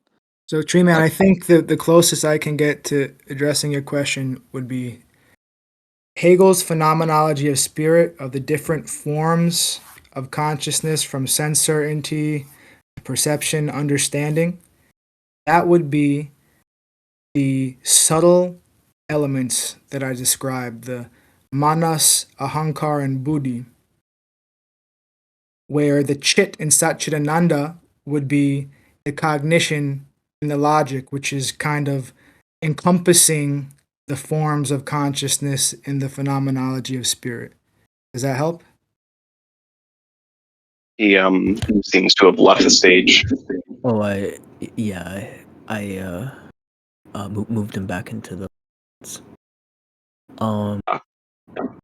but okay. I think we've gotten to most of the questions. I think we've talked about just about everything. So would you be down to call this event Awakening Self? I don't know if you have any like social media you'd like to plug or anything of that kind. Sure. Where would be the best place to do that? In the chat or just? Just to tell the audience where they could find. Sure. If you're on Instagram, you can find me at just Awakening Self. That's actually it's Awakening Self 108. Let me check. Awakening Self 108. On Facebook, it's my name, Krishna Keshava Das. You're free to type that in. It's KRISHNA space KESHAVA space DAS.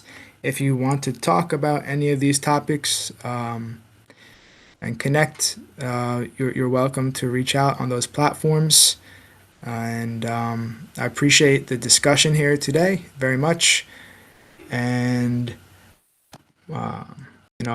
if there's further discussions in the future, I think it's very nice to have these kind of discussions with each other, mulling these kind of ideas over in this open format.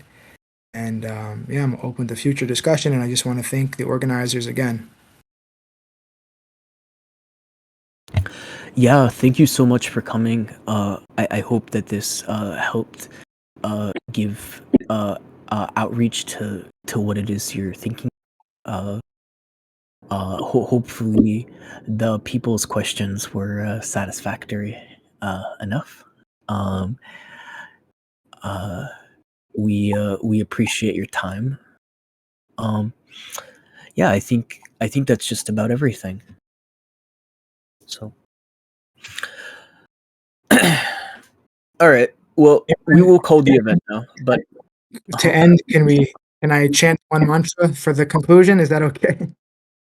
yes, that's totally fine. All right. We will listen to a mantra first.